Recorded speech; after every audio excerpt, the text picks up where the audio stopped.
warahmatullahi wabarakatuh. Waalaikumsalam warahmatullahi wabarakatuh. Selamat pagi mahasiswa yang saya sayangi dan saya banggakan. Bagaimana kabarnya pagi ini? Baik, alhamdulillah.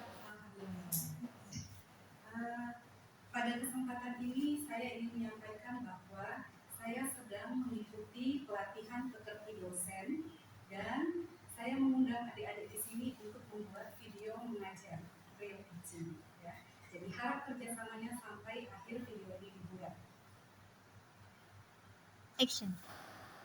Jadi pada kesempatan ini susunan acara real teaching kita akan dimulai dengan pembukaan, kemudian dilanjutkan dengan pretest, lalu dilanjutkan dengan materi.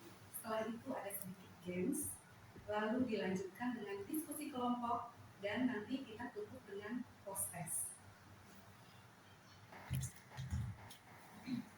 Selanjutnya, sebelum kita memasuki materi dan pembahasan tentang prinsip-prinsip brand ekonomi, kalian masih ingat kemarin di pekan pertama saya menyampaikan apa? Karena ini pekan kedua kita ya. Iya. Kedua kita. Kemarin pada pekan pertama sudah diawali dengan kelompok belajar, kemudian ada rencana pembelajaran semester, dan dimulai dengan materi pertama pengantar green economy.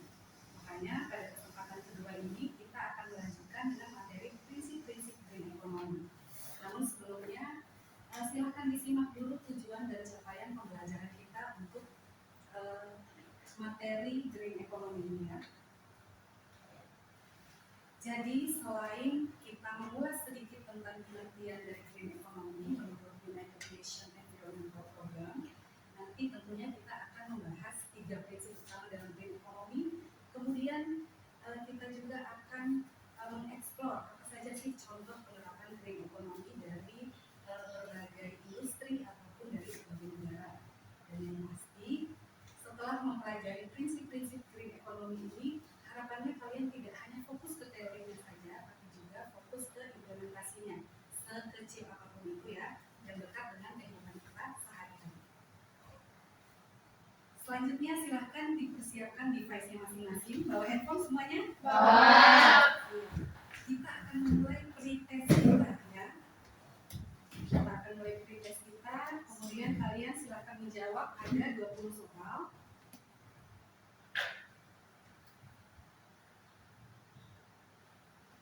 Ya. Kalian akan diberi waktu lebih kurang 10 menit untuk menjawab soal ini, dan setelah itu tidak boleh menjawab pertanyaan lagi ya.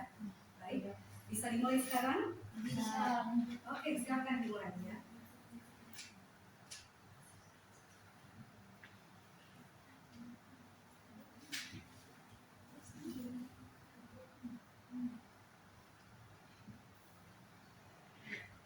Waktunya 10 menit.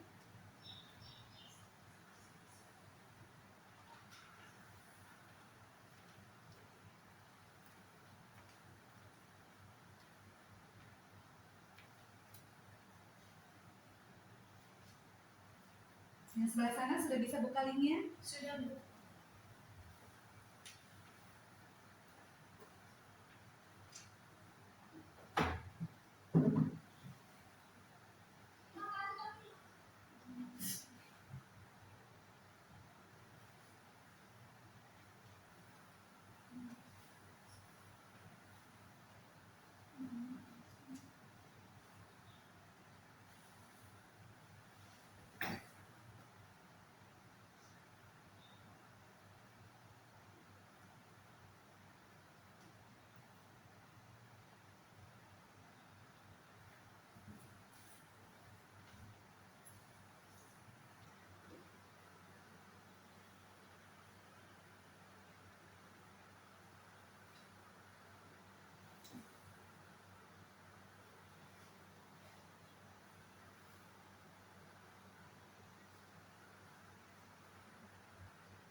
Bagaimana? Sudah ada yang selesai menjawab pretestnya?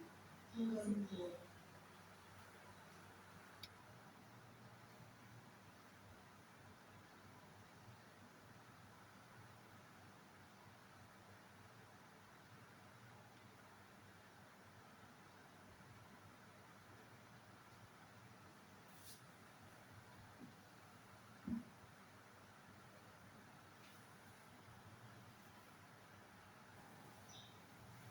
Bagaimana? Ada yang sudah selesai mengerjakan kuisnya? Sedikit aja. Masih ada beberapa. Kalau ada pretest, sudah pasti nanti ada post test ya. Silahkan disimak baik-baik soal pretestnya.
Waktu pretestnya tinggal 3 menit lagi. Ada yang sudah selesai? Sudah. Oke, yang di sebelah sini? Sudah? Rini? Sina? Isti sudah? Baik. Jadi kalian ingat baik-baik jawaban kalian sekarang ya, karena nanti soal ini nanti akan keluar dari satu ya. Jika sudah, sekarang kita lanjutkan ke materi ya.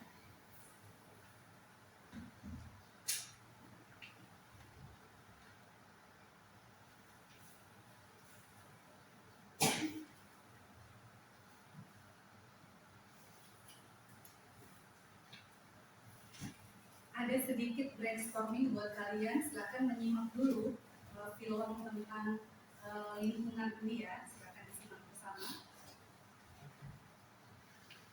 Suaranya kedengeran?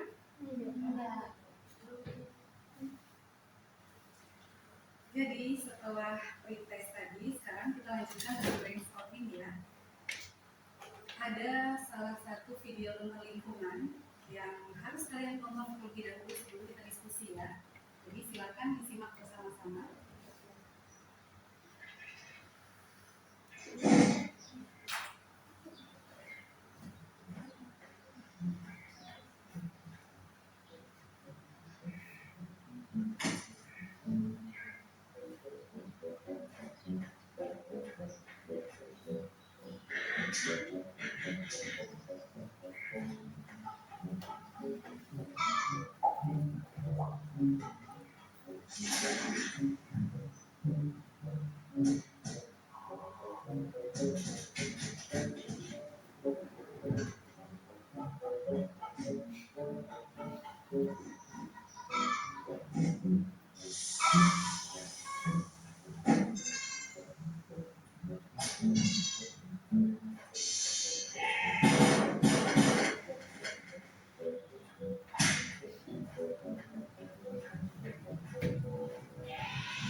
dilihat tumpukan sampah ya. Iya. Nah, kalian juga boleh komen dari sisi sampahnya ataupun dari sisi sumber dayanya ya, dan dari sisi perilaku manusianya.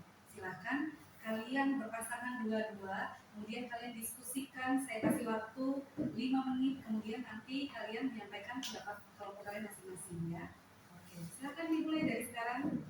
Kira-kira apa sih yang dilakukan oleh si aktor dalam film tadi ya terhadap lingkungan, dan kondisi lingkungannya itu sebelumnya seperti kalian melihat banyak tumpukan sampah di sini.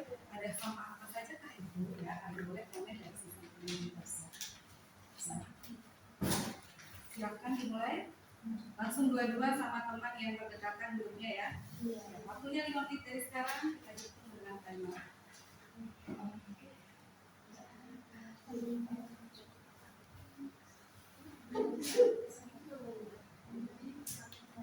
Oke, sudah saya pasang waktunya 5 menit dari sekarang.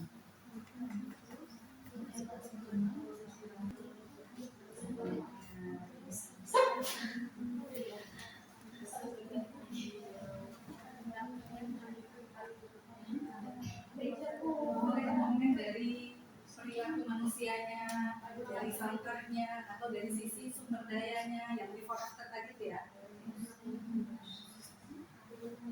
Kasihan dua-dua semuanya.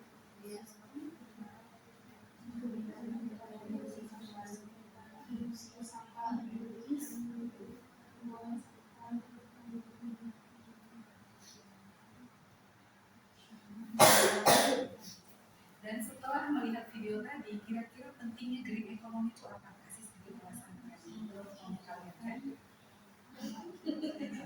Ayo, kita sama ini. Iya. Tadi video.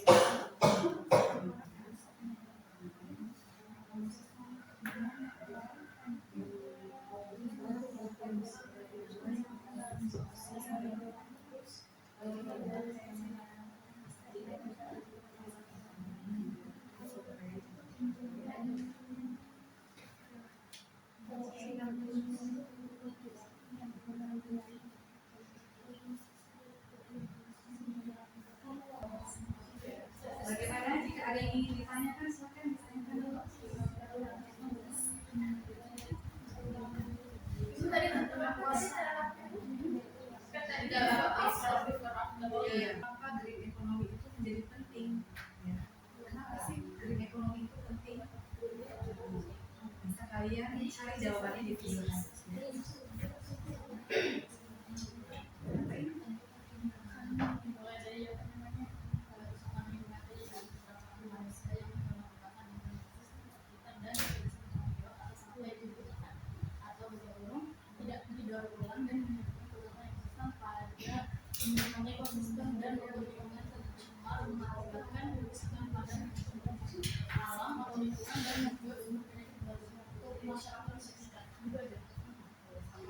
Kenapa green economy itu jadi penting? Ya, sedikit aja. Ada yang ketiga ya? Yang kedua. Oke.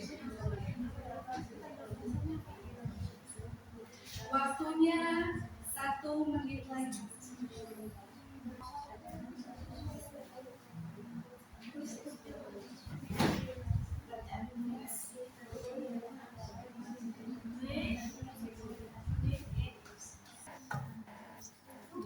Jangan lupa di bawahnya kasih satu jawaban singkat ya menurut kelompok kalian. Kenapa sih green economy itu penting ya?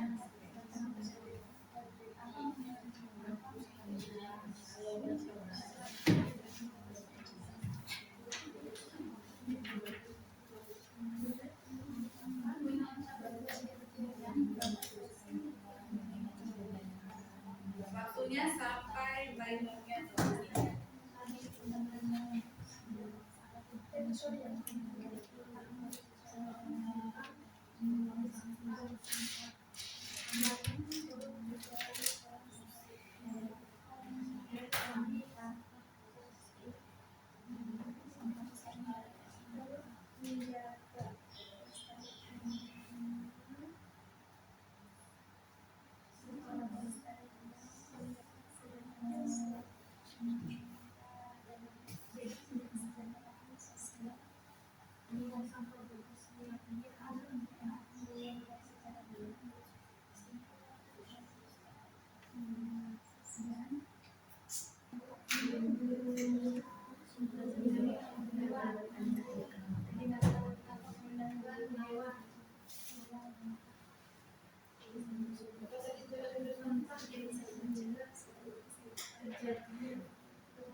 sekarang kalian silakan mempresentasikan dua-dua ya tadi.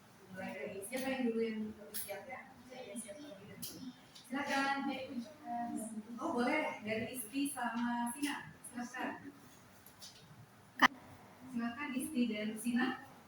Kita dengarkan bersama ya. Iya, Bu. Pendapat dari Isti dan Sina.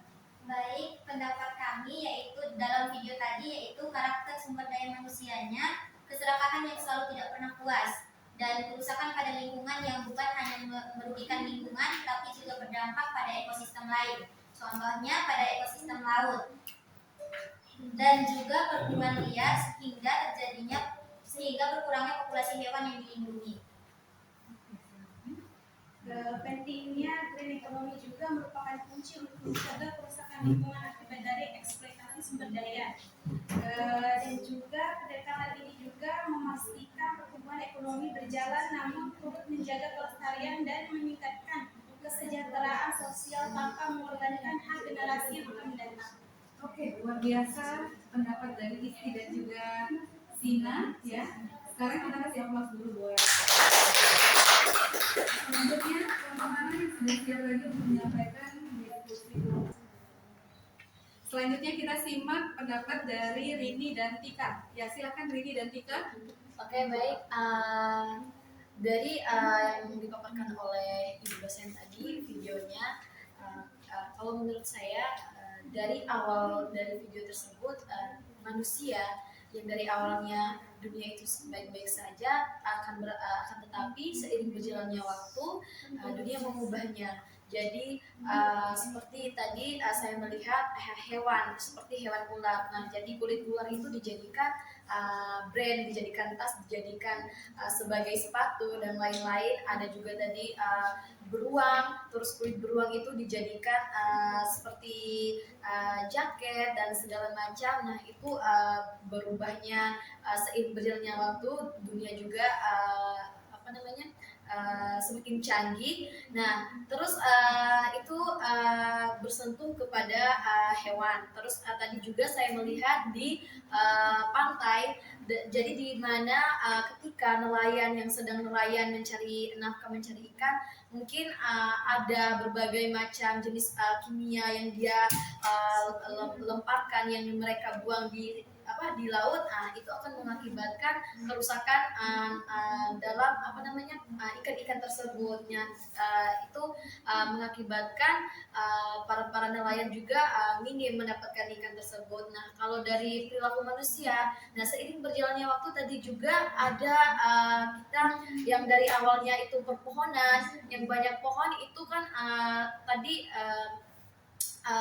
dijadikan sebagai bangunan seperti perkantoran dan sebagainya. Terus yang terakhir tadi saya sentuh kepada sampah. Mungkin dari yang awalnya ini perpohonan ini sebagai hutan, nah itu dijadikan sebagai kegiatan aktivitas manusia. Nah, pastinya tidak luput dari sampah. Nah, mungkin itu perilaku manusia, mungkin mereka tidak membuang sampah kepada tempatnya. Mereka kan kelalaian sehingga mereka itu membuang sampah sembarangan, akhirnya tumpuklah sampah itu menjadi lebih banyak sampah daripada pokoknya dipenuhi oleh sampah, mungkin seperti itu. Oke, Rini. Ya, Mengapa pentingnya green economy? Yang pertama, mengurangi kerusakan lingkungan. Yang kedua, menghemat sumber daya alam. Dan yang ketiga, mengurangi perubahan iklim. Dan yang keempat, menghemat kesejahteraan masyarakat. Dan yang terakhir, menciptakan lapangan kerja yang baru. Oke, luar biasa dari dua kelompok yang sudah mendahului ya. Kita kasih aplaus dulu buat baik, selanjutnya ada yang ingin menyampaikan lagi. Oke, sekarang kelompoknya Im dan juga. Ya, baik, kita simak bersama pendapatnya Im dan Rosi. Baik, langsung saja. Di video tadi kita bisa melihat keserakahan manusia yang menyalahgunakan lingkungan atau ekosistem dan tidak bisa bertanggung jawab atas sampah yang digunakan atau tidak didaur ulang dan menyebabkan kerusakan ekosistem dan membuat lingkungan tercemar dan mengakibatkan kerusakan pada alam dan membuat sumber penyakit baru untuk masyarakat sekitar. Jadi pentingnya green economy itu yang pertama mencegah kehabisan sumber daya alam, yang kedua mengatasi kerusakan lingkungan dan perubahan iklim, yang ketiga menjamin kesehatan manusia. Oke, baik, kita kasih aplaus dulu buat panitia ya. Selanjutnya kelompoknya Hani dan Nadia. Ya, sekarang kita lanjutkan dengan kelompoknya Nadia dan Hani ya. Silakan Nadia dan Hani disampaikan pendapatnya. Yang bisa kita tangkap dari video yang tadi kita tonton bersama yaitu perlakuan manusia yang menebang pohon dengan sembarang, tidak mereboisasi kembali pohon-pohon yang sudah ditebang, mengakibatkan terjadinya bencana alam seperti banjir atau tanah longsor. Itu juga salah satu perilaku manusia tidak sadar akan perlakuannya. Kemudian ada pembuangan sampah yang merusak lingkungan seperti kita lihat bersama tadi, pembuangan sampah dengan sembarang. Kemudian ada juga pembunuhan hewan secara berskala, tidak memikirkan bagaimana rantai kehidupan yang ada di hutan. Kemudian buat mengapa green economy penting? Silakan dilanjutkan Hani. Nah, betul sekali teman-teman. Jadi seperti video tadi itu sudah menggambarkan perilaku manusia keserakahannya yang tidak puas akan sesuatu. Jadi kenapa kita perlu belajar tentang green economy? Green economy itu sangat penting teman-teman. Jadi dari beberapa perlakuan tersebut, seperti yang kita ketahui secara bersama bahwasanya ekonomi hijau ya istilahnya green economy itu adalah model ekonomi yang dimana ini bertujuan untuk meningkatkan kesejahteraan. Nah, sekaligus hal ini itu menciptakan secara signifikan untuk mengurangi risiko lingkungan tersebut. Nah, kenapa hal itu penting? Ada beberapa hal penting di dalam green opening itu sendiri. Yang pertama, green economy itu sendiri. Yang pertama itu keberlanjutan sumber daya pastinya. Terus yang kedua, mitigasi perubahan mengenai iklim. Terus yang ketiga itu ketahanan ekonomi. Terus yang keempat yang paling penting itu masalah kesehatan tentang masyarakat. Jadi dari beberapa hal ini lingkungan yang lebih bersih itu akan menciptakan masyarakat yang berkualitas juga karena dari lingkungannya. Nah, dan yang terakhir tentunya peluang kerja untuk masyarakat itu sendiri, karena menciptakan peluang kerja di sektor ramah lingkungan itu sendiri seperti industri energi surya dan juga pengolahan limbah dan juga pertanian di bagian organik. Jadi itu saja penyampaian dari kami.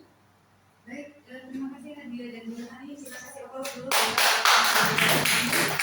Selanjutnya masih ada kelompoknya Selfie dan Intan. Oke, silakan. Baik, selanjutnya kita dengarkan bersama pendapat dari Selfie dan Intan. Silakan Selfie dan Intan disampaikan pendapatnya tentang film dokumenter tadi dan juga pendapatnya mengapa green economy itu penting. Silakan. Kita dapat memetik dari video tadi yang diputar adalah kerusakan lingkungan akibat ulah manusia terjadi karena aktivitas yang tidak memperhatikan kelestarian alam, sehingga banyaknya dampak negatif yang terjadi seperti pencemaran udara, air, tanah, eksploitasi sumber daya alam yang berlebih, pemanasan global, penumpukan sampah plastik, menurunnya kualitas kesehatan manusia, perubahan iklim dan cuaca ekstrim, dan punahnya flora dan fauna. Nah, pentingnya green economy menciptakan keseimbangan antara pertumbuhan ekonomi dan kelestarian lingkungan. Dengan menerapkan ekonomi hijau, masyarakat dapat memperoleh kesehatan sekaligus menjaga alam agar tetap lestari bagi generasi yang akan datang. Oke, luar biasa dari Intan dan juga Selfie ya. Kita semuanya ya. Jadi ya bisa kita ibaratkan seperti ini ya. Tadi luar biasa, jawaban sudah lebih kurang mirip semua ya. Dan jawabannya sudah sangat bagus tadi ya. Terima kasih. Nah, bisa kita ibaratkan kita itu hanya memiliki satu planet, sedangkan populasi manusianya terus meningkat gitu ya. Kalau populasi manusia meningkat, maka kebutuhan pun akan semakin meningkat juga. Tapi karena manusia tidak memperhatikan bahwa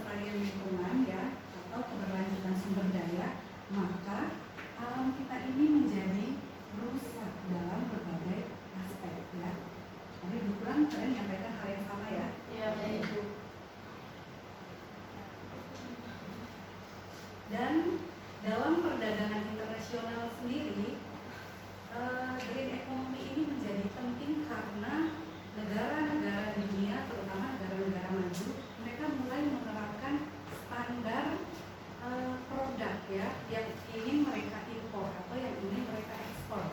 Tidak sekedar dilihat dari kualitasnya atau harganya, tapi juga proses pembuatannya. Seperti itu. Selanjutnya adik-adik sekalian, mari kita simak bersama pendapat dari Yul dan juga Sani. Silakan ya, Yuli dan Sani.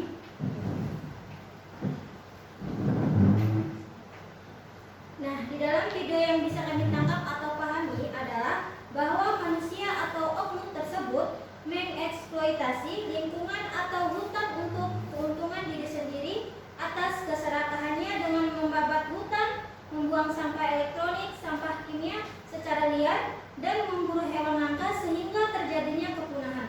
Dia tidak memikirkan dampak dari keserakahannya atau tindakannya terhadap lingkungan ke depannya.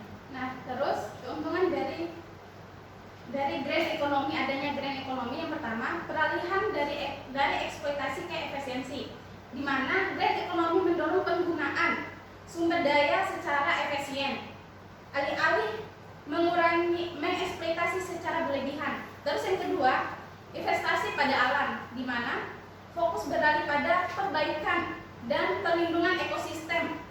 Terus yang ketiga, energi terbarukan dengan mengurangi ketergantungan pada energi fosil dan merusak dan beralih ke energi bersih.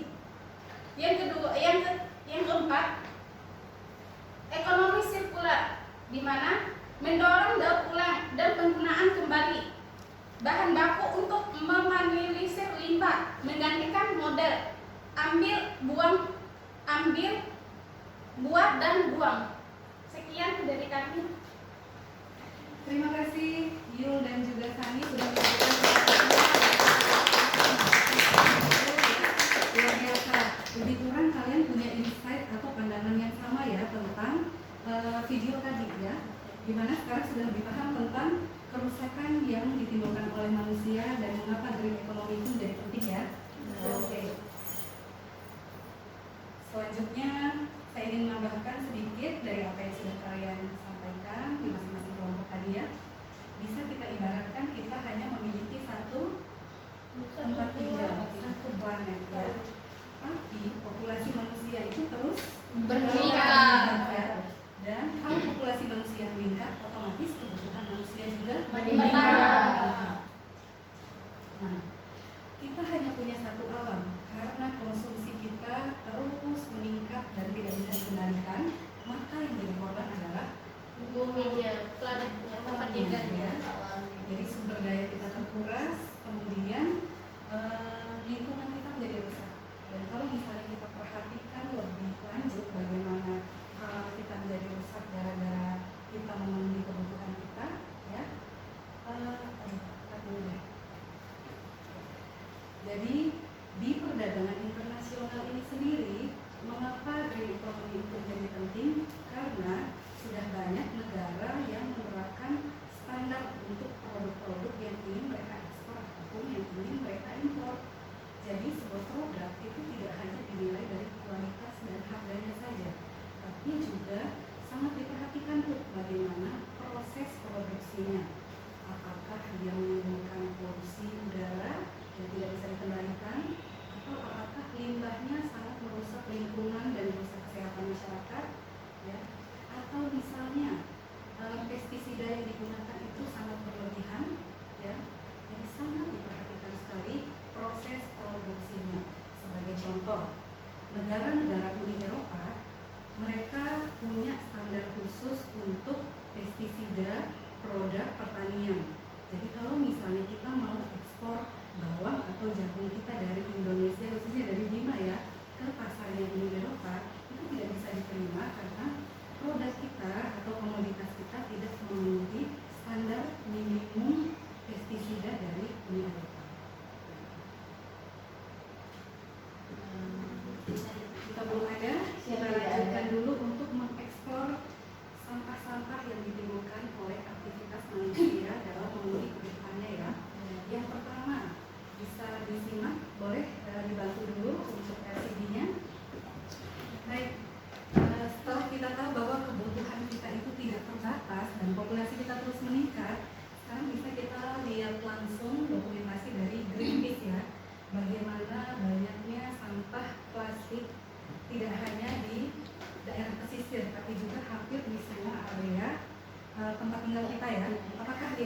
tinggal kalian juga terjadi hal yang sama? Iya. Kalau di Kota Bima ini di mana tempat pembuangan akhirnya sampahnya? Kayaknya di iya. Salah satunya di mana? Di pasar Amahami juga ya. Kalian lewat lurus sedikit. Iya, di sebelah kanan. di dalam Salah satunya ya. Nah, sampah-sampah ini mungkin kita tidak terasa ya kalau misalnya kita mengonsumsi makanan seperti tadi yang kita pakai itu adalah plastik atau styrofoam.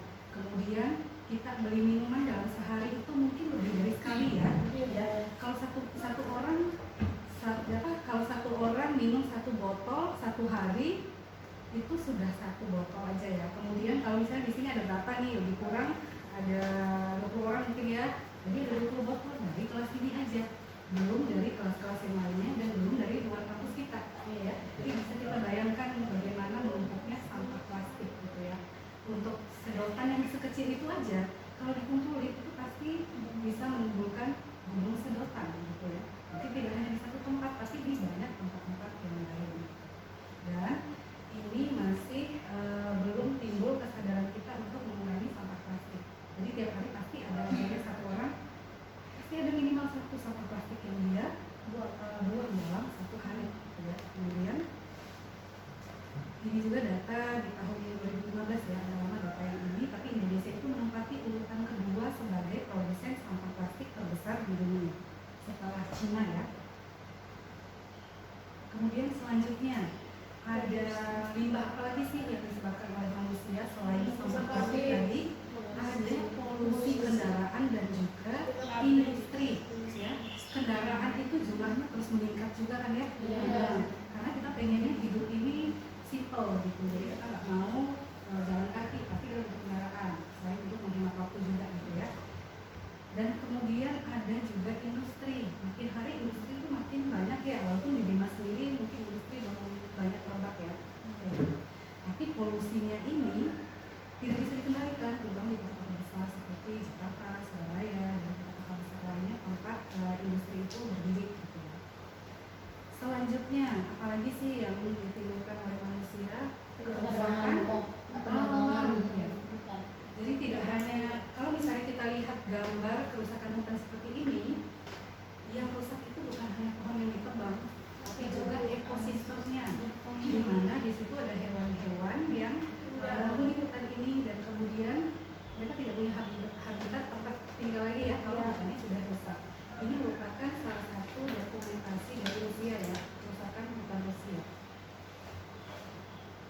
Nah, Indonesia juga termasuk, ini kerusakan hutan yang terjadi di negara tropis ya. Jadi Indonesia juga karena dia termasuk negara tropis, ini datanya pada tahun 2022 ya. Selanjutnya, ada sampah apa lagi sih yang disebabkan sama manusia? Sampah kertas ya. Ini aja setelah kita meninggalkan ruangan ini, kita sudah menumpuk banyak sampah kertas ya. Namun sampah kertas ini sudah banyak solusinya di masyarakat ya, solusi green ekonominya, daur ulangnya juga lebih mudah gitu ya. Tapi kalau misalnya kita tidak mengendalikan produksinya, maka akan lebih banyak lagi hutan yang rusak. Selanjutnya, kira-kira ini gambar apa ya? Sayur-sayuran, Oke, jadi sampah organik atau sampah sayuran, buah-buahan dan juga sisa makanan itu termasuk sampah yang paling besar juga di dunia ya. Kalau kita nggak usah ambil contoh yang jauh-jauh deh, di Bima aja misalnya kalau ada acara kondangan, kan orang ngambil makan tuh kadang ngambil tapi nggak dihabiskan. Kalau dijumlahkan makanan yang dibuang oleh orang-orang itu akan terakumulasi sampah yang jumlahnya tidak sedikit gitu ya. Oke. Dan sampah organik ini juga kalau dibiarkan tentu akan mencemari lingkungan walaupun dia bisa diurai oleh tanah dengan cepat ya. Kemudian sampah selanjutnya adalah sampah elektronik ya. Jadi sampah elektronik ini merupakan salah satu sampah yang paling berbahaya atau kita kenal dengan hazardous waste ya. Dan tempat pembuangan sampah elektronik yang paling terkenal itu ada di Afrika. Dan ini juga merupakan salah satu tulisan saya ya tentang sampah ekonomi waktu saya kuliah S2 sampah elektronik seperti itu. Jadi dia tidak hanya menimbulkan kerusakan lingkungan, tapi juga menimbulkan kerusakan kesehatan seperti yang disinggung oleh beberapa kelompok tadi ya. Jadi kalau di Afrika itu tempat pembuangan sampah elektronik itu udah kayak gunung ya. Jadi kalau ada anak kecil jalan aja tuh sampah-sampah ini bisa meledak karena ada bahan aktifnya ya seperti itu. Jadi tangan mereka bisa buntung, kaki mereka bisa tiba-tiba buntung karena banyak ranjaunya. Dan ini adalah sampah yang paling akrab dengan kehidupan perempuan seperti saya, fast fashion gitu ya. Jadi kalian pasti sudah kenal banget sama brand-brand terkenal seperti H&M, Zara, atau apa lagi yang biasa kalian pakai? Misalnya juga Pull&Bear, terus apa lagi?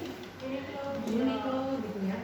Jadi rata-rata brand-brand yang terkenal di dunia itu mereka sangat menerapkan prinsip fast fashion. Jadi orang di Eropa atau negara-negara lainnya yang memiliki 4 musim, setiap musim itu bajunya beda terus gitu ya. Mereka punya alasan ya untuk membuat baju yang berbeda tiap musim. Tapi kita pun yang hanya punya 2 musim itu produksi fashionnya juga nggak kalah dengan negara 4 musim ya. Yang mereka kalau salah kostum di musim dingin ya otomatis mereka tidak bisa survive ya.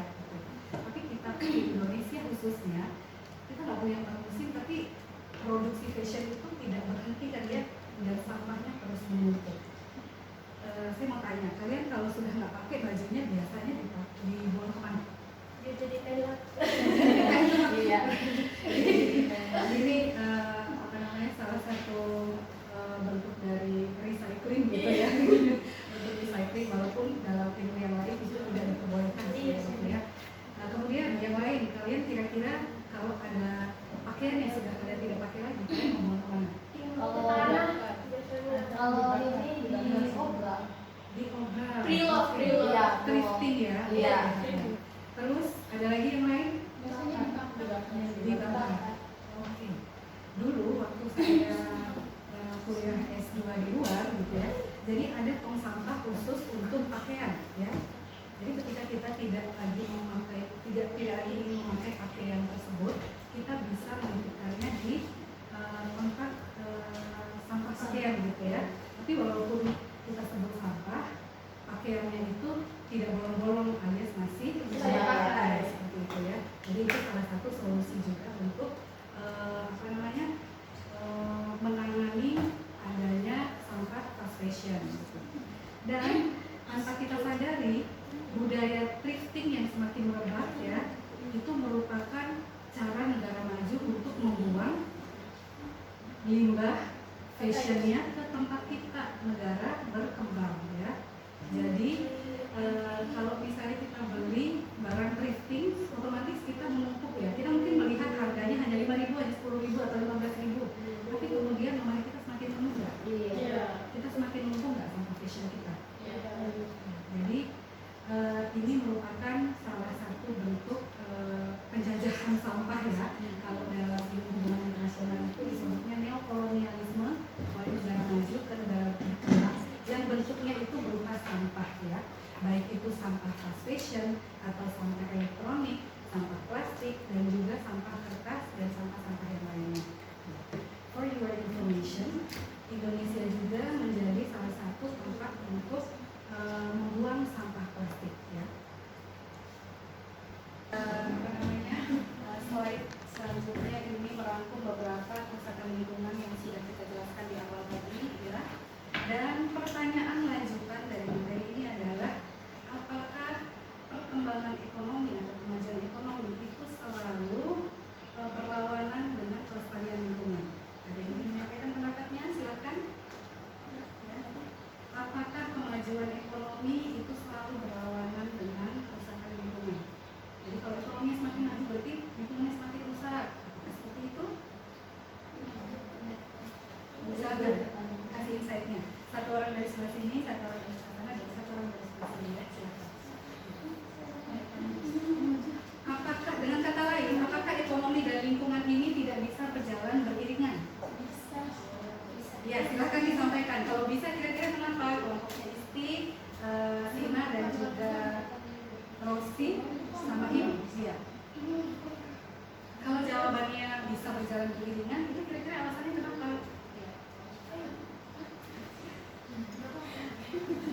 boleh dijawab di tempatnya saja. Ya.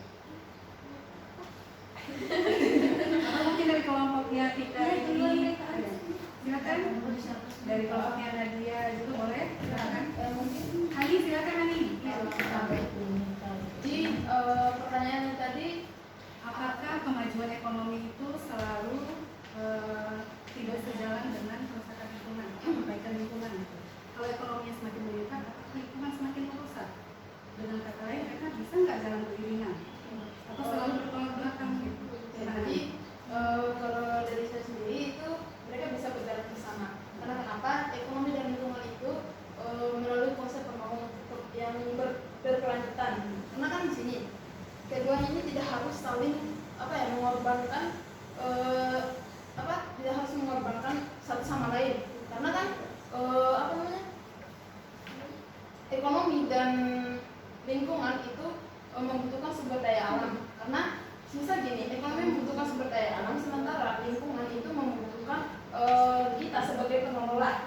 Nah, agar hal tersebut itu tetap berjalan produktif. Jadi seperti itu. Oke, jawaban yang bagus banget dari Hani. Apakah kelompok lain punya jawaban yang lebih kurang sama atau jawaban yang berbeda? Silakan disampaikan. Ya, dari kelompoknya Rini, silakan. Apakah ekonomi dan lingkungan itu nggak bisa berjalan beriringan? Gitu? Kalau ekonominya maju, lingkungannya juga aman, terjaga. Gitu. Ataukah lingkungannya ini selalu tertinggal di belakang kalau ekonominya maju? Silakan.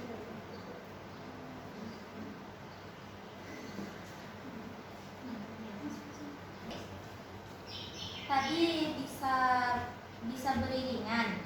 Kemajuan ekonomi bisa sejalan dengan lingkungan melalui konsep pembangunan yang berkelanjutan.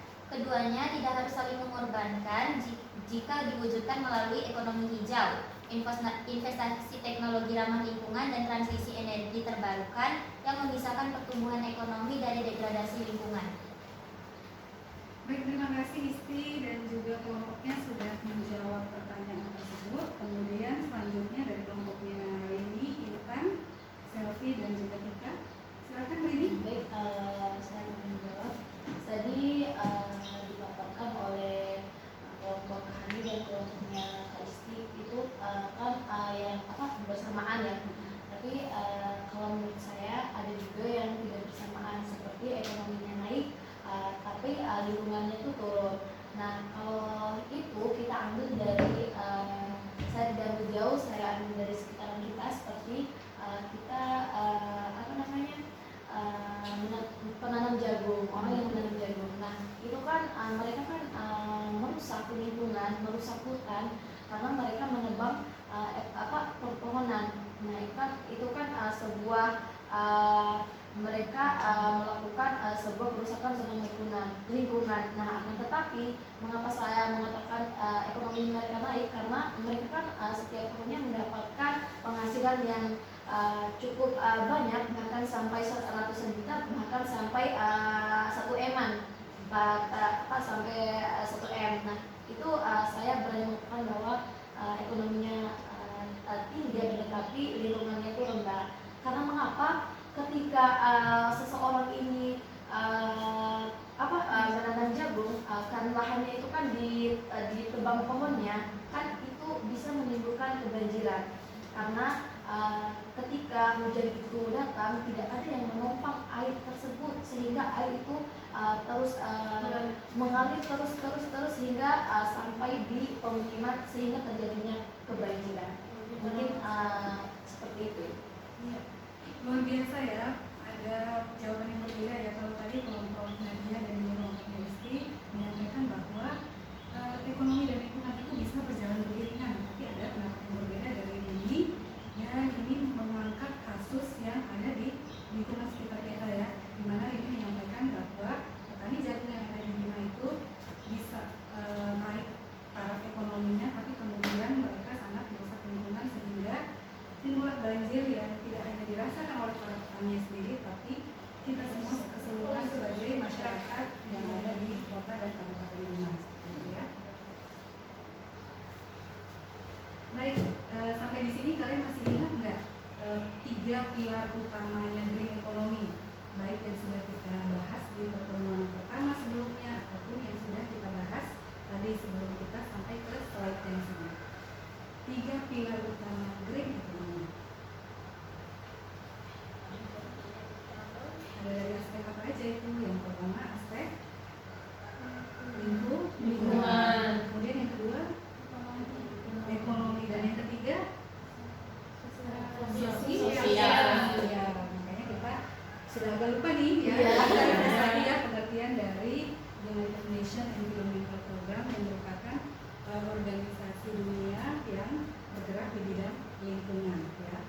Jadi UNIP ini menegaskan bahwa ekonomi dan lingkungan itu idealnya bisa berjalan beriringan. Jadi kita bisa mengembangkan industri kita, ekonomi kita ya, tapi lingkungan juga tetap terjaga. Itu kondisi idealnya ya. Makanya disebut ekonomi hijau, artinya ekonomi tetap tumbuh, tapi lingkungannya tetap terjaga. UNIP ini juga pertama memunculkan tentang green economy ini pada tahun 2011. Namun pada rencananya pada sejak 2028 pendapat ini disampaikan oleh UNIP pada tahun 2011. Namun sebelum tahun 2011 yakni pada tahun 2008 green economy itu sudah mulai dicetuskan. Kenapa kemudian green economy ini dicetuskan? Karena masyarakat dunia ini mulai menyadari bahwa lingkungan kita semakin rusak gitu ya. Tapi kemudian baru benar-benar diresmikan itu pada tahun 2011 ya. Dan di Indonesia sendiri sudah ada yang tahu di sini bagaimana perkembangan green economy-nya. Kira-kira pemerintah Indonesia punya tujuan terwujudnya green economy itu di tahun berapa? Di tahun 2030 ya, di tahun 2030 ya, pada bulan April itu yang jadi rencana pemerintah Indonesia. Tapi kira-kira kalau kalian melihat perkembangannya saat ini, ada harapan positif tidak mengenai green economy di Indonesia? Penerapannya apakah sudah merata di tiap daerah atau masih jauh dari masih jauh dari rencana green economy yang seharusnya terwujud seperti yang direncanakan oleh pemerintah pada tahun 2030 nanti? Ada yang ingin menyampaikan pendapatnya? Silakan. Masih jauh atau sudah dekat tuh ke tujuan ekonomi 2030? Saya masih jauh ya, karena yang sempat kita lihat berita kemarin ada berita banjir di Sumatera dan di Aceh. Itu adalah salah satu contoh di mana green economy di Indonesia ini masih terbilang jauh untuk diterapkan. Iya, terima kasih informasinya Im, sudah bagi data juga tadi ya, karena ada banjir yang terjadi di Sumatera. Baik, pembahasan kita selanjutnya berpindah ke prinsip-prinsip green economy. Jadi ada 3 prinsip utama dari green economy ini berdasarkan 3 karakter utama juga dari green economy yang disampaikan oleh United Nations Environmental Program. Yang pertama adalah resource efficient atau penghematan sumber daya alam ya. Tadi juga sudah kita diskusikan bersama di awal kalau terjadi eksploitasi besar-besaran dari sumber daya kita di alam seperti energi, air, serta bahan baku lainnya yang menyebabkan kerusakan lingkungan. Jadi kalau misalnya kita menerapkan prinsip green economy, maka kita harus memperhatikan penggunaan energi, air, dan bahan baku lainnya ini ya. Kalau misalnya kita tidak bisa merubah hal yang besar, kita bisa memulainya dari hal yang kecil. Hemat energi itu seperti apa? Contohnya kita mematikan sumber listrik atau listrik yang tidak kita pakai ya sehari-hari. Kemudian penggunaan air juga seperti itu. Walaupun kita merasa Bima mungkin tidak ada kendala dengan air ya di daerah kita, tapi kita menggunakan air itu juga bila tidak perlu ya silakan dimatikan kerannya. Jadi jangan terlalu boros juga ya, karena kadar air di dalam tanah juga bisa berkurang tentunya. Kemudian bagaimana dengan bahan baku? Salah satu bahan baku yang sudah kita tampilkan di slide sebelumnya tadi apa? Salah satu contoh bahan baku yang tidak boleh kita buang-buang kalau kita mau menerapkan prinsip green economy ini. Makanan.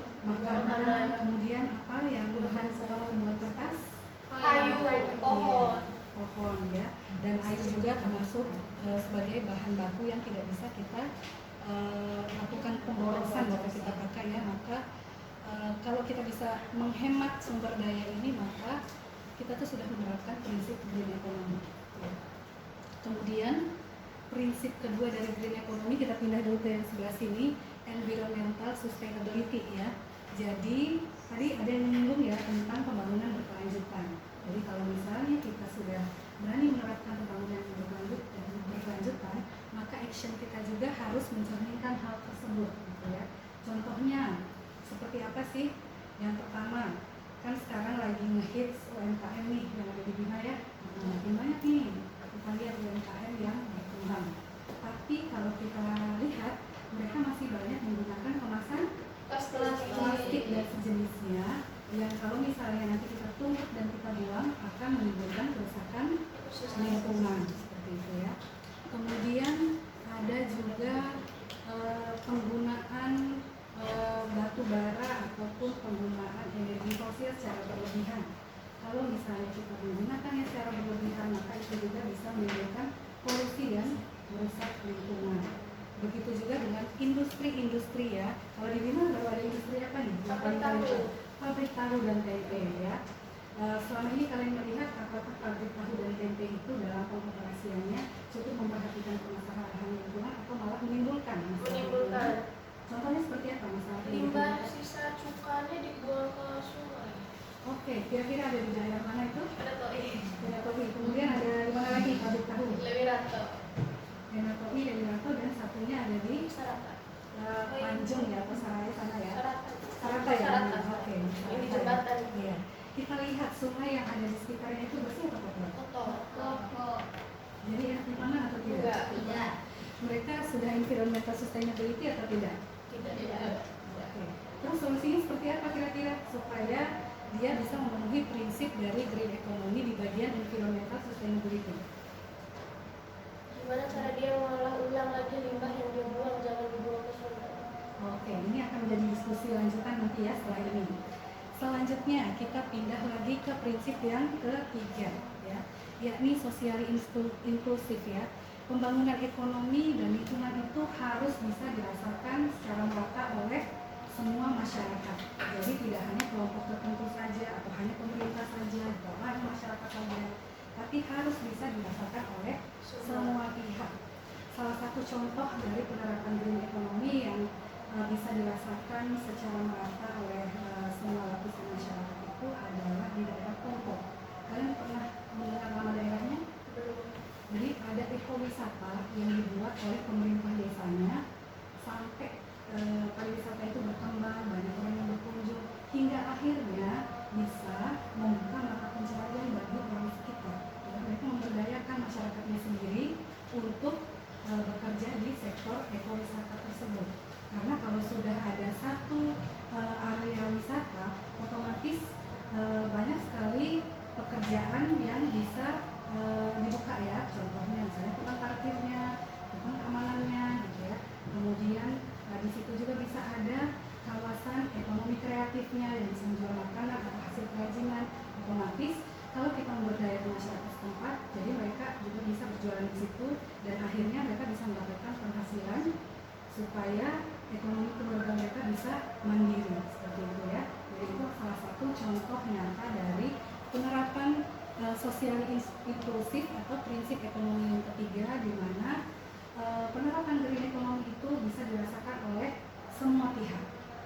Kemudian mungkin ada yang ingin memberikan contoh lain selain dari Ponggok, ekowisata Ponggok. Nah di Bima udah ada atau belum? Di sini sebenarnya sudah ada ekowisata ya, seperti mangrove yang ada di Dariti. Nah, apakah cukup memberdayakan masyarakat setempat atau seperti apa? Ada yang dari Sape? Tidak ada yang dari Sape ya? Oke. Tapi kalau misalnya kalian pergi ke sana, kalian memang melihat sudah banyak orang yang berjualan, tapi kemudian tidak merata dan memberdayakan semua pihak ya, belum ya. Jadi salah satu contoh nyatanya tadi bisa kita lihat di daerah Ponggok. Tapi di Bima sendiri sepertinya belum ada yang benar-benar bisa dirasakan oleh masyarakat secara keseluruhan. Bencana sosial. Iya, masih ada kesenjangan dalam penerapan green economy ya. Sebelum ke contoh dari green economy, kita terlebih dahulu pindah pembahasannya ke tantangannya yang di negara berkembang ya. Kita ini negara berkembang atau negara maju sih? Negara berkembang. Hah? Negara berkembang. Yakin? Ya benar, kita adalah negara yang masih berkembang ya, dan masih effort banget untuk menuju ke negara maju gitu ya. Tantangannya di negara berkembang ini seperti apa sih? Kira-kira kalian baca nomor 1 ada apa di sini? Keterbatasan teknologi. Keterbatasan teknologi, benar sekali. Kalau misalnya kita mau menerapkan daur ulang sampah ya, tentu saja kita butuh peralatan yang harganya tidak murah, tidak canggih gitu ya. Saya contohkan di Jepang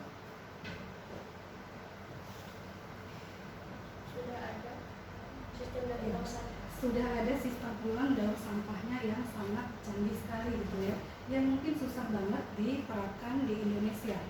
Mungkin ada di beberapa daerah ya, kayak di Surabaya contohnya sampah organik ya dari tumbuh-tumbuhan. Jadi ada alat sederhana untuk mencacah sampahnya sehingga nanti bisa diolah untuk menjadi kompos gitu ya. Kemudian saya juga sebagai pelaku pelaku pengolah sampah organik sampai menjadi kompos dan kemudian bisa dijual seperti itu. Tapi untuk sesuatu yang canggih seperti ini kita masih belum punya ya, sehingga kita tidak bisa mengurangi sampah plastik ya. Baru negara-negara seperti Jepang, Jerman, Belanda dan lain sebagainya yang bisa melakukannya karena mereka punya akses teknologi yang luar biasa. Kalau kita masih sangat minim, benar tadi ya, masih sangat minim sekali. Kemudian selanjutnya, apalagi sih tantangan yang dialami oleh negara berkembang selain keterbatasan teknologi? Biaya investasi yang tinggi. Biaya investasi yang tinggi, jadi berkaitan satu sama lain ya tadi antara teknologi dan juga biaya investasi tadi ya.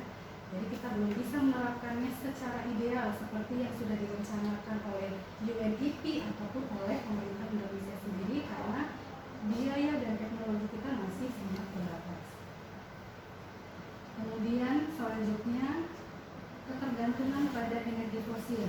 Nah, apakah kita masih bergantung sama energi fosil? Contohnya apa nih energi fosil? Energi fosil? Batu bara, minyak bumi, bensin yang kita pakai sehari-hari kan masih dari energi fosil ya. Sebenarnya sudah banyak peneliti dari Indonesia yang punya inovasi alternatif pembuatan bahan bakar selain bensin ya. Tapi kemudian itu belum dikembangkan sehingga tidak bisa dirasakan oleh kita semua saat ini ya. Jadi masih kurang dana untuk investasi hijaunya gitu ya. Walaupun sudah ada yang meneliti sampai akhirnya kondisi kita tuh masih begini-begini saja, masih bergantung sama bensin. Walaupun nanti misalnya bensin kita jadi 100.000 per liter, ya akhirnya kita akan ikut harus 100.000 per liter kan, daripada mencari alternatif lain yang sebenarnya bisa saja kita temukan ya. Tapi karena adanya keterbatasan teknologi dan juga investasi ya, maka kita akhirnya terpaksa ikut harus berapapun bensin dijual kita beli ya. Padahal untuk kebutuhan mungkin kita tidak bisa memenuhinya secara menyeluruh ya, karena habis di bensin seperti itu ya. Kemudian selanjutnya rendahnya kesadaran masyarakat. Nah, pertanyaan ini sebelum kita lemparkan ke orang lain, coba kita jawab masing-masing dulu ya. Apakah kita termasuk orang yang sadar kalau buang sampah itu harus di tempatnya? Saya ya. Sudah ya, insyaallah ya. Berusaha tidak membuang sampah itu sembarangan, itu sudah merupakan upaya green economy ya. Jadi kalian jangan mikir, aduh kan saya doang yang menyimpan jadi percuma saja ya. Tidak ya adik-adik. Jadi sekecil apapun upaya kita untuk memperhatikan hal-hal yang berkaitan dengan green economy, itu pasti ada efek baiknya atau dampak baiknya. Minimal apa?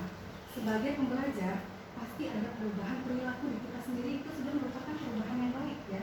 Jadi kita jangan berpandangan bahwa ya udah sih kalau saya doang ya tidak ada perubahan apa-apa, sampah masih tetap banyak. Jadi kita jangan sampai punya mindset yang pesimis seperti itu ya.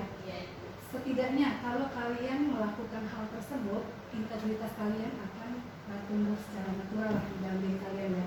Dan itu merupakan ciri pembelajar kalau ada perubahan perilakunya. Gitu ya. Selanjutnya ada regulasi dan kebijakan yang belum optimal. Jadi rencana di atas kertasnya itu bagus ya.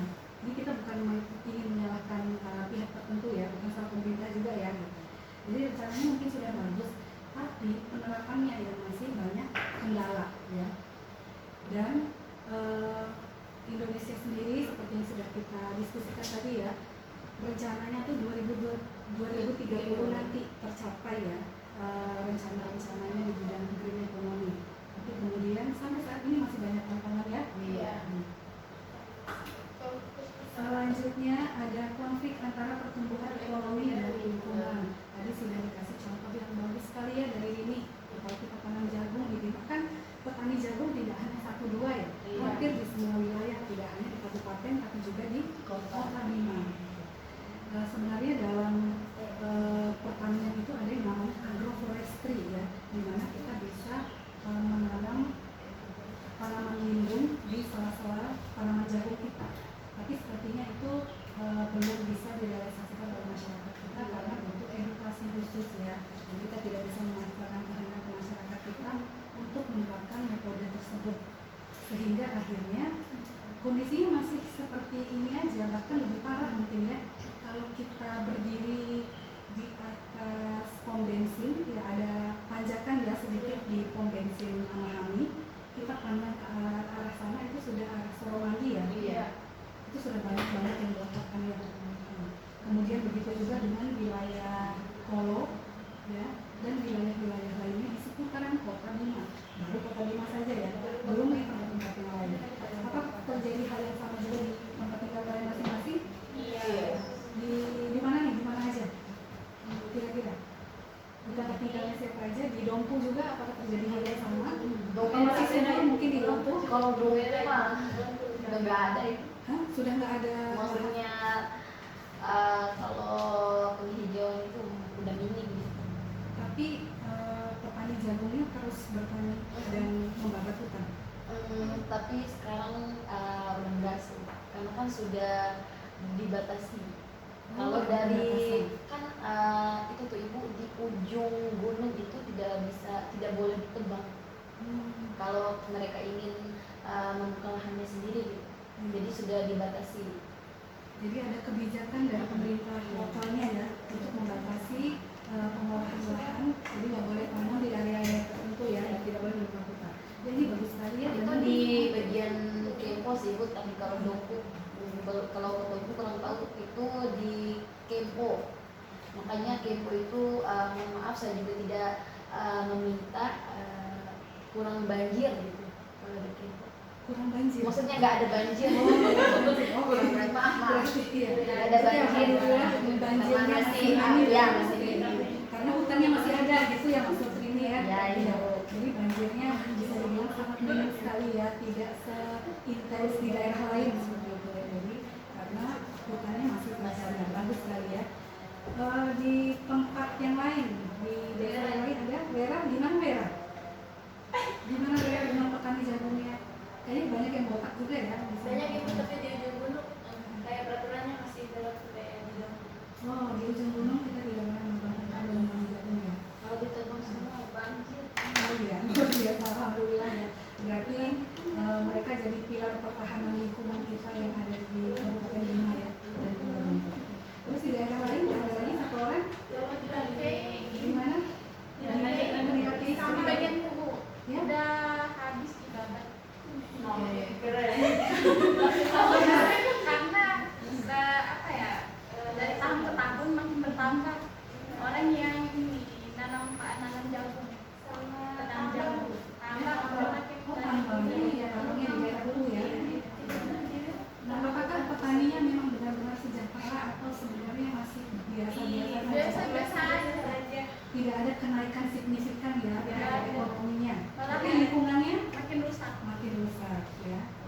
Oke, berarti itu mereka berjalan bersama tapi sama-sama mundur ya. Iya. Ya benar. Terima kasih ya sudah memberikan contoh dan insight tentang tantangan yang ada di negara berkembang. Ada yang ingin menambahkan lagi kira-kira? Sudah tidak ada? Oke, sekarang kita lihat sekilas contoh penerapan green economy yang ada di negara maju. Selanjutnya, setelah kita membahas prinsip-prinsip green economy dan juga tantangan penerapan green economy di negara berkembang, sekarang kita saksikan bersama contoh penerapan green economy yang ada di negara maju. Seperti apa sih green economy yang ada di negara maju? Salah satunya adalah dari Denmark. Jadi ini adalah energi terbarukan dari Denmark. Mereka memanfaatkan angin sebagai pembangkit listrik. Jadi di Denmark itu dibikin satu pulau khusus untuk pembangkit listrik tenaga angin ini ya. Jadi luar biasa sekali investasi mereka terhadap ekonomi hijau seserius ini gitu ya. Jadi mereka sudah mandiri banget energi terbarukannya ya. Kalau di Indonesia, apakah sudah ada yang memanfaatkan energi angin? Bukan yang di Prima yang di PT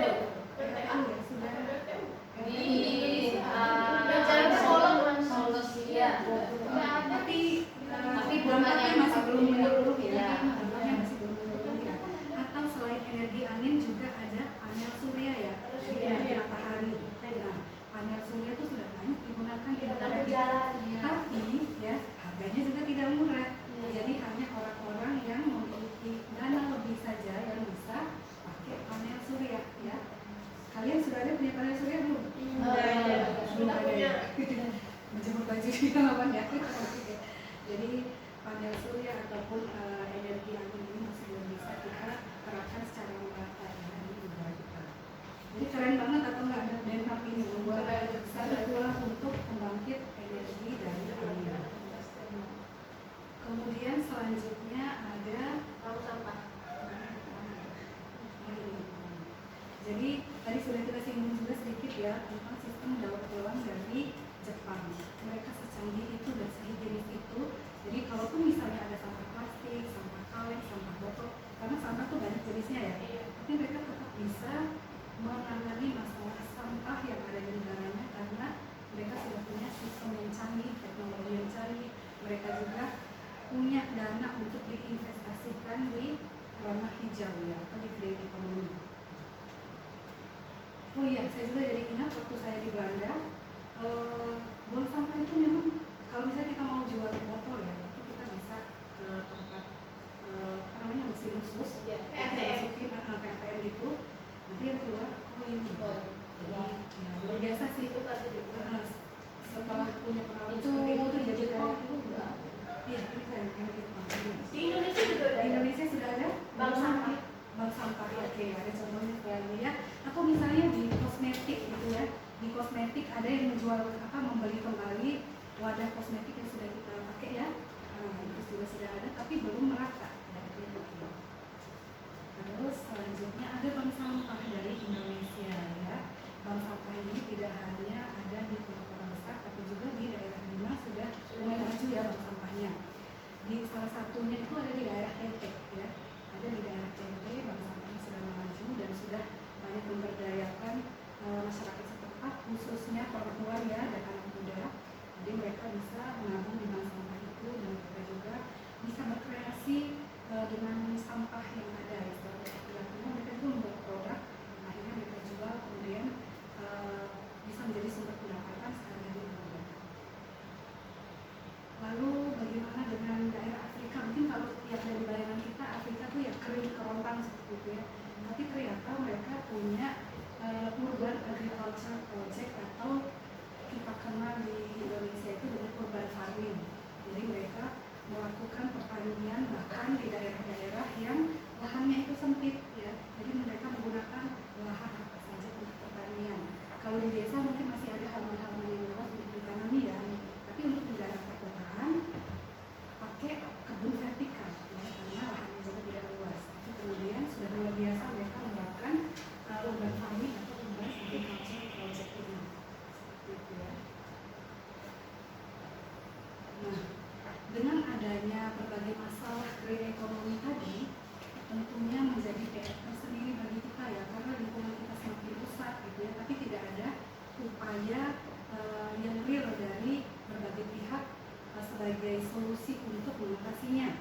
Tapi saya yakin generasi muda, kalau mereka menghadapi masalah yang ditimbulkan oleh aktivitas manusia tadi, maka juga muncul inovasi di lain pihak ya, khususnya pada generasi Z ini ya.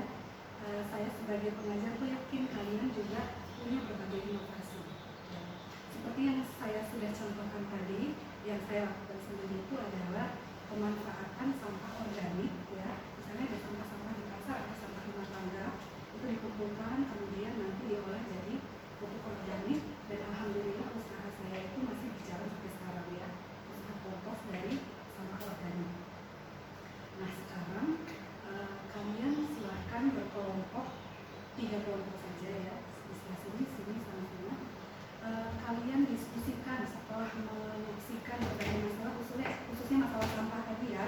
Kalian cari satu inovasi yang memang sudah dilakukan oleh orang lain dan itu kalian presentasikan. Kira-kira apa sih yang dilakukan oleh orang tersebut dalam menangani sampah fast fashion misalnya gitu ya. Nah, apakah mereka membuat tempat khusus untuk membuang pakaian layak pakai sehingga bisa dipakai orang lain dan bisa mengurangi sampah pribadinya di rumah, atau seperti apa gitu ya. Inovasi barukah untuk mengatasi sampah fast fashion gitu, atau mungkin yang lain. Kalau tadi saya bikin pupuk kompos dari sampah organik yang saya tentukan dari sampah rumah tangga atau dari pasar gitu ya, kemudian jadi kompos yang bisa diberi orang untuk tanam menanam. Siapa tahu kalian nanti ketemu, oh ternyata sampah organik juga tuh bisa dipakai untuk apa gitu ya, misalnya untuk apa sih namanya, produk pupuk ya, pupuk cair misalnya. Begitu juga dengan sampah elektronik, mungkin kalian ada solusi lain nih supaya suatu daerah atau suatu negara tuh tidak menumpuk sampah elektroniknya atau sampah kertasnya ya. Jadi saya ingin melihat kalian solusinya seperti apa nih dari masing-masing kelompok ya, setelah mengetahui sama-sama berbagai permasalahan lingkungan yang ditimbulkan oleh meningkatnya kebutuhan manusia. Waktunya 15 menit dari sekarang, silakan.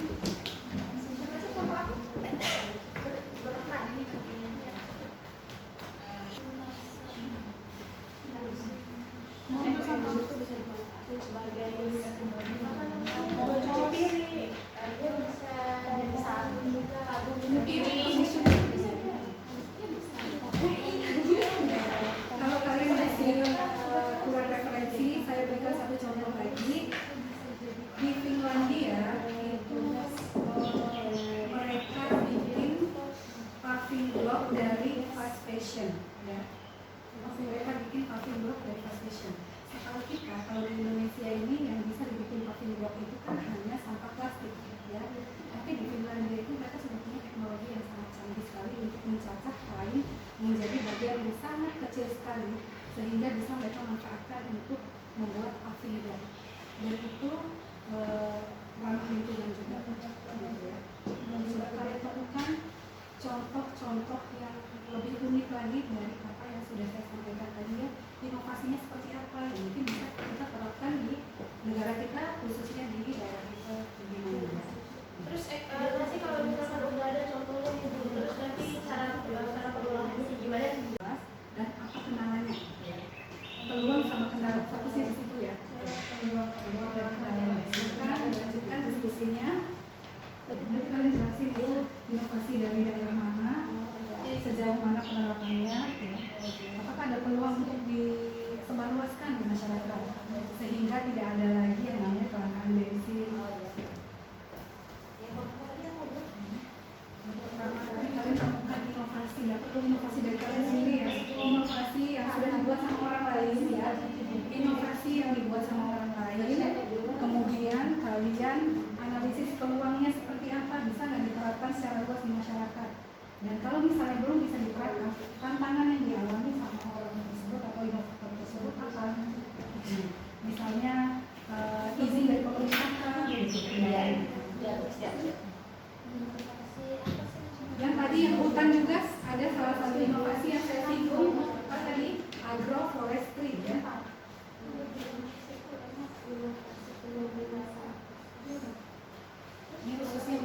ekonomi jagung ya.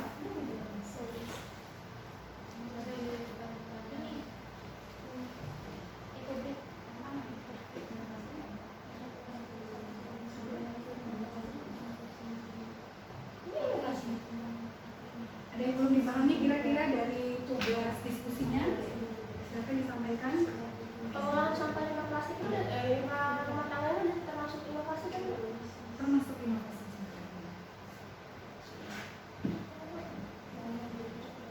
Kalian fokus ke peluang dan tantangannya ya. Peluang diterapkannya itu seperti apa? Bisa nggak kita mengedukasi masyarakat untuk menerapkan hal tersebut gitu ya, sehingga manfaatnya bisa dirasakan oleh semua orang. Karena kita kalau mau mulai dari teknologi yang canggih kan nggak bisa ya. Jadi kita mulai dari hal tersebut.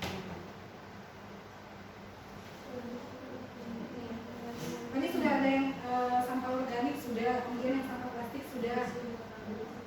Yang kalau bisa yang lain cari inovasi yang lain ya, yang tidak sama dengan konvensional. Itu sampai tekstil. Tekstil, oke.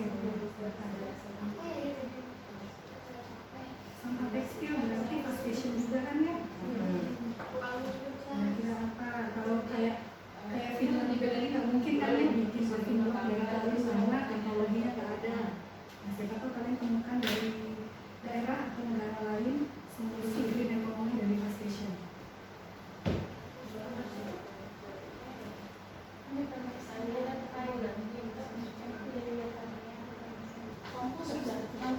Kompos tadi tidak bisa diambil lagi karena saya biasanya contoh tentang kompos, jadi silakan cari yang lain informasinya ya.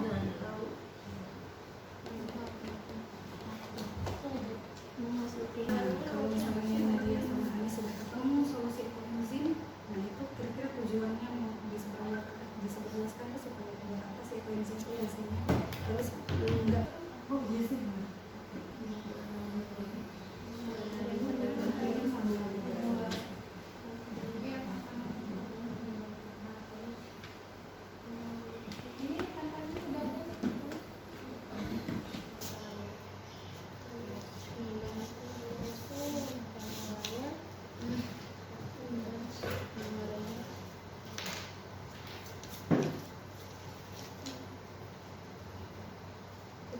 Saya harap nanti kita bisa mendengarkan inovasi-inovasi yang penting ya dari tiap kelompok. Kurangnya edukasi sosial. Ada 3 poin. Ketika mau diterapkan manfaatnya apa dia? Benar-benar bermanfaat nggak buat masyarakat? Perhitungannya apa tidak? Ya ada tadi manfaatnya di sana dan ada juga tantangannya di sini. Nanti tinggal disatukan aja bagaimana cara kerja di sana supaya masuk. Ini tantangan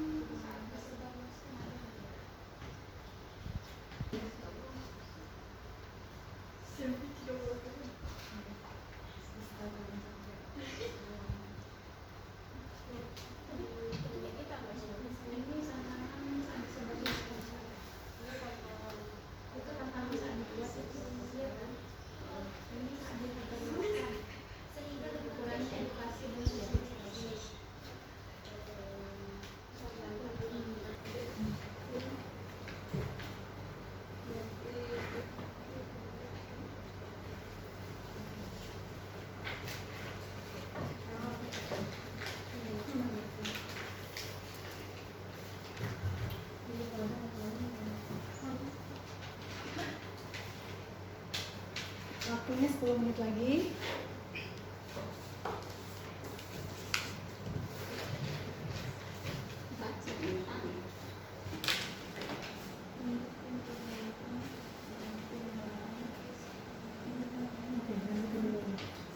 Waktunya 5 menit lagi ya.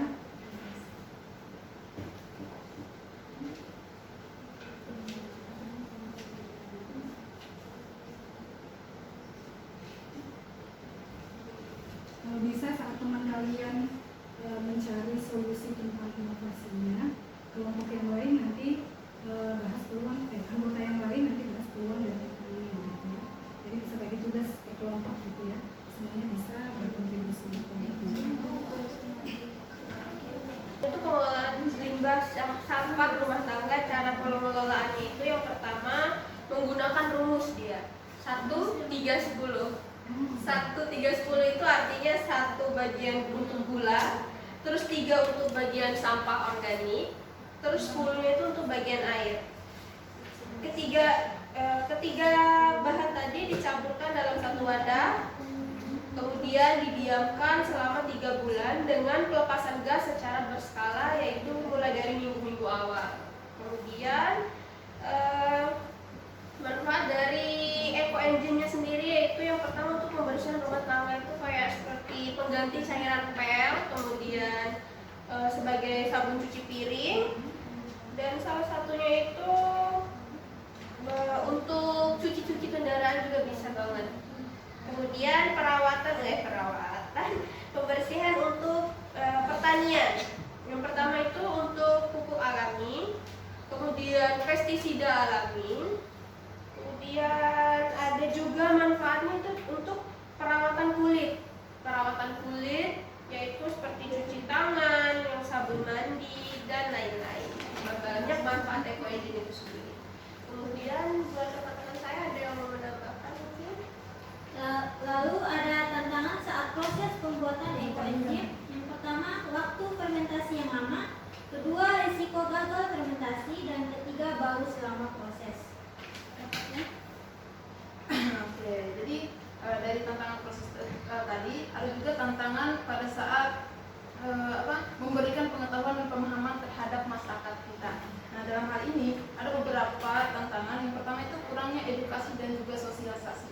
Terus yang kedua, tanggapan masyarakat itu sulit dan juga rumit. Terus yang ketiga, salah paham dan salah paham bau dan pada saat prosesnya. Karena kan fermentasi dia kan mengeluarkan bau. Nah, karena emang fermentasi kan ciri khasnya bau dia. Terus yang terakhir itu tidak paham terkait ciri khas mengenai fermentasi itu sendiri. Makanya itu sangat sulit. Jadi selanjutnya disampaikan oleh kawan saya.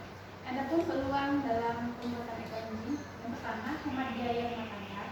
Kedua, berkurangnya limbah rumah tangga yang dibuang sembarangan. Terus intinya, eco engine bukan sekedar solusi sampah, tetapi kunci green economy murah dan mudah menguntungkan pihak lain, semua pihak. Itu saja, mungkin itu saja. Terima kasih ya kami.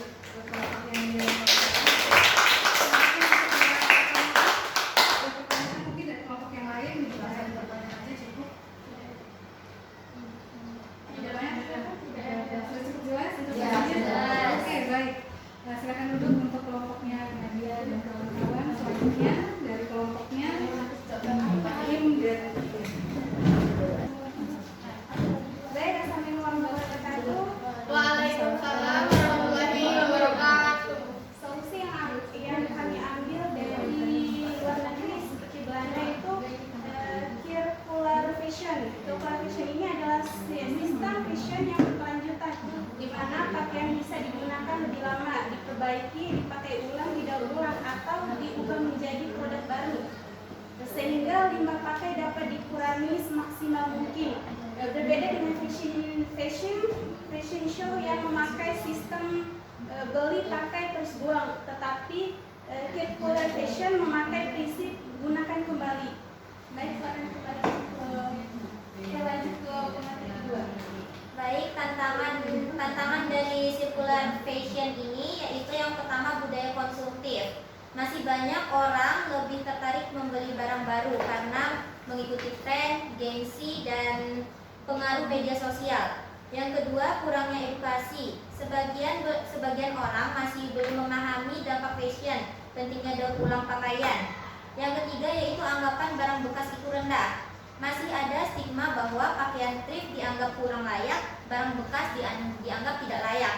Yang keempat yaitu infrastruktur daur ulang masih minim, yaitu tidak semua daerah memiliki tempat pengumpulan pakaian bekas, industri daur ulang tekstil, teknologi pengolahan kain. Baik, selanjutnya saya berikan kepada partner saya. Baik, di sini juga ada peluangnya. Yang pertama, tren anak muda peduli lingkungan. Generasi muda mulai tertarik pada yang pertama thrifting, yang kedua outfit relevan, yang ketiga ESO fashion, yang keempat produk handmade. Ini menjadi peluang bisnis besar. Yang kedua, potensi UMKM kreatif. Kain bekas dapat diolah menjadi tote bag, yang kedua dompet, yang ketiga keset, yang keempat boneka, dan yang kelima aksesoris fashion. Baik, selanjutnya akan Baik, di sini ada poin ketiga yaitu dukungan teknologi digital. Circular fashion bisa berkembang melalui yang pertama marketplace, pre-love, aplikasi tukar pakaian, media sosial promosi, eco fashion. Untuk yang keempat, ada poin keempat yaitu peluang edukasi sekolah dan kampus. Programnya seperti yang pertama fashion relax change. Mungkin itu saja. Baik, selanjutnya mungkin ada pertanyaan dari teman-teman yang lain. Ini menarik sekali ya tentang fast fashion, itu dalam kehidupan kita ya. Dan juga namanya cewek-cewek ya, pasti kalian selalu update fashion gitu. Kalian dalam satu bulan mungkin pasti membelanjakan uang kalian untuk salah satu outfit kalian, mungkin kerudung, mungkin baju, mungkin celana, mungkin rok, atau bahkan tas mungkin ya, seperti itu. Jadi silahkan kalian berikan pertanyaan ya. Nanti kelompok yang ini juga kalian boleh tanyakan kembali ya. Silakan kelompok yang sekarang. Silakan, ada yang ingin ditanyakan? Pas dulu. Sudah pertanyaannya? Baik, bismillahirrahmanirrahim. Assalamualaikum warahmatullahi wabarakatuh. Waalaikumsalam warahmatullahi wabarakatuh. Oke, seperti penyampaian teman-teman tadi, biasanya inovasi di luar ya tadi. Ya, di luar kan, di luar Belanda besar. Nah, langsung saja pada pertanyaan, bagaimana sih cara teman-teman itu dalam memberikan edukasi mengenai inovasi yang teman-teman usulkan barusan? Itu kan akan dimasukkan ke Indonesia nih, ke inovasinya. Nah, karena seperti yang kita ketahui, maksudnya penyampaian teman-teman tadi itu membahas tentang masalah gizi, tren barang baru dan sebagainya. Nah, cara teman-teman untuk memberikan edukasi terkait inovasi yang diusulkan itu bagaimana di Indonesia khususnya? Itu aja sih. Oke, silakan.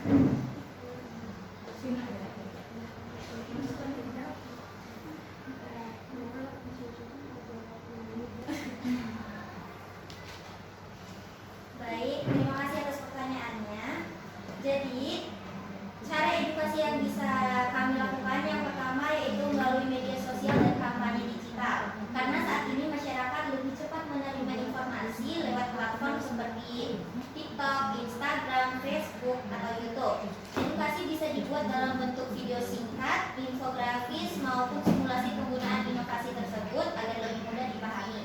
Nah, yang kedua yaitu melakukan sosialisasi langsung ke masyarakat. Misalnya melalui sekolah, kampus, komunitas, atau kegiatan desa. Dengan pendekatan langsung, masyarakat bisa bertanya dan melihat contoh nyata dari inovasi tersebut.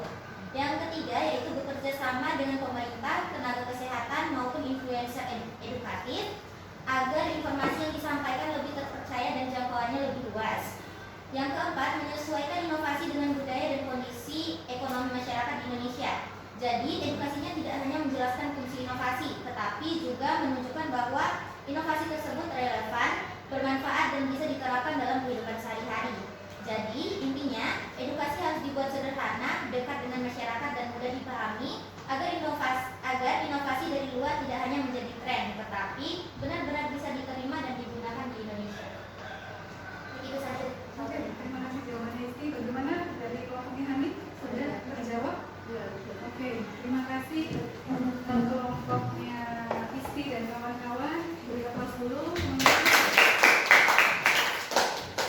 Silakan duduk kembali. Kemudian sekarang kita beranjak ke kelompok yang ketiga. Kelompoknya Tika dan kawan-kawan. Oke, baik, langsung saja kami dari kelompok 3. Jadi kami membawakan tentang inovasi pengolahan sampah plastik menjadi bensin. Mungkin materi pertama mungkin akan disampaikan oleh kakak saya, kakak Selvi, kepadanya kami disilakan. Ya, inovasi pengolahan sampah plastik menjadi bensin, di mana salah satu solusi untuk mengurangi pencemaran lingkungan sekaligus menghasilkan bahan bakar alternatif.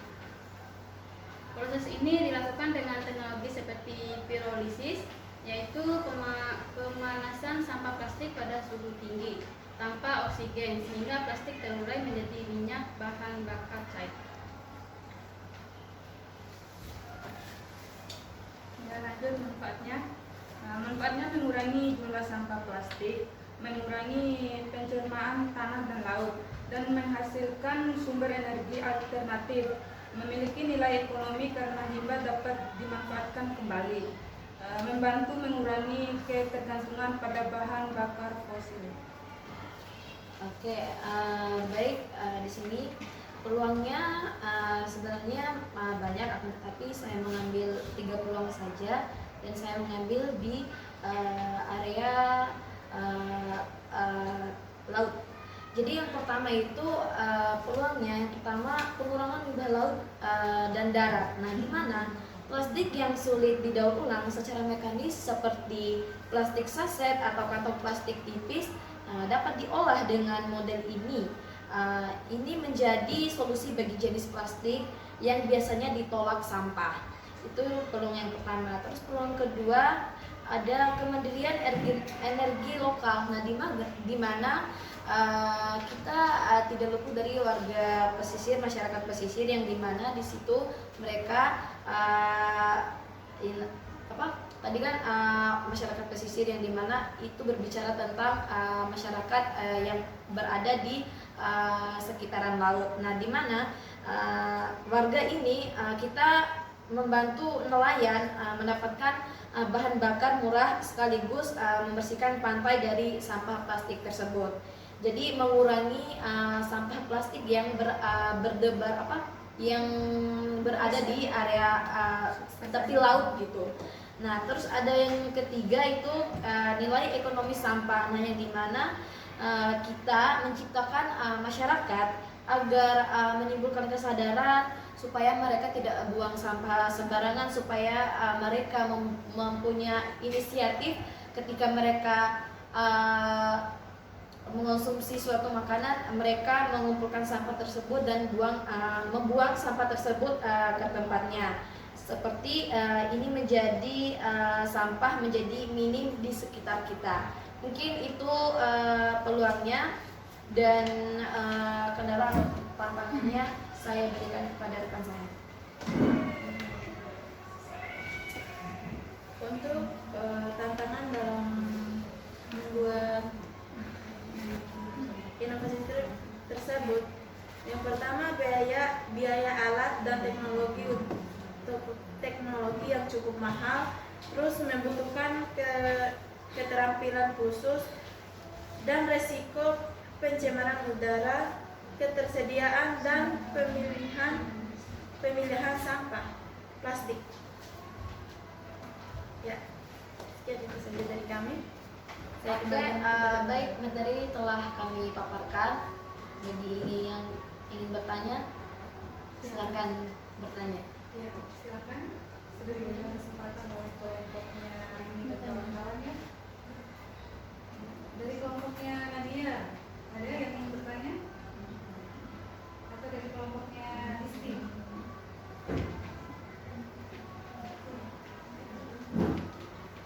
Izin bertanya? Oke, silakan. Jadi langsung saja poin pertanyaannya, apakah bensin ini bisa diterapkan di masyarakat berhubung bensin ini sudah langsung saja pertanyaannya, apakah bensin ini bisa diterapkan di lingkungan masyarakat berhubung pasokan bensin ini sudah langka? Baik, saya langsung menjawabnya. Jadi apakah bensin ini bisa dimanfaatkan di masyarakat? Karena melihat keadaan sekarang kita itu minim bensin ya. Kalau menurut saya pribadi itu bisa saja, akan tetapi dari seluruh Indonesia, bahkan di Bima kita mengambil wilayah sekitar kita ini kan belum diterapkan, maksudnya belum ada percobaan, sehingga akan tetapi bisa dimanfaatkan, akan tetapi kan belum ada pembuktian bahwa inovasi ini tuh bisa dimanfaatkan gitu. Tapi menurut saya itu bisa, tapi belum ada pencobaan gitu. Lebih tepatnya itu pembuktiannya belum ada, belum diterapkan. Mungkin seperti itu. Ada tambahan mungkin dari teman-teman. Mungkin ya ada tambahan lagi dari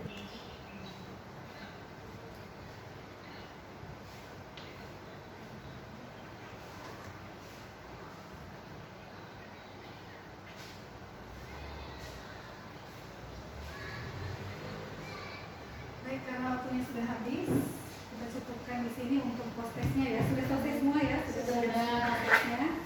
Terima kasih. Adakah yang mengalami peningkatan skor? Saya Bu, tadi awalnya kan yang pertama tadi 32. Iya. Terus sekarang udah meningkat jadi 85. 85. Oke, luar biasa lagi ya. Yang lain juga mengalami peningkatan skor atau malah lebih turun dari tesnya tadi? Meningkat ya, meningkat ya. Oke, luar biasa. Dan ini sudah akhir dari pertemuan kita hari ini. Namun sebelumnya ada oleh-oleh untuk kalian bawa pulang. Setelah kalian melakukan diskusi tentang inovasi tadi, kalian ada tugas lanjutan untuk membuat esai sederhana dari topik yang sudah kalian pilih tentang inovasi tadi ya. Kalian nanti kumpulkan di Google Class. Bentuknya esai sederhana, cukup 2 halaman saja ya. Dan paperless kita ya, kita mulai menerapkan green economy ya, jadi tidak ada pengumpulan tugas dengan kertas. Kalian silakan akses Google Class di sini. Dan sudah dipahami ya tugasnya. Dan untuk pekan depan kita akan melakukan kunjungan ke komunitas peduli sampah ya. Ada Mojoraso di sini, jadi nanti insya Allah kita akan kunjungan ke Mojoraso, dan di sana nanti kalian akan melakukan studi banding ya, bagaimana keadaan sampah di Bima dan bagaimana solusinya ya. Kalian bandingkan dengan apa yang sudah kalian diskusikan saat ini di kelas ya. Kalau sudah tidak ada pertanyaan lagi, kita cukupkan sekian pertemuan kita hari ini. Terima kasih banyak atas kehadiran dan partisipasinya yang luar biasa. Sehat selalu,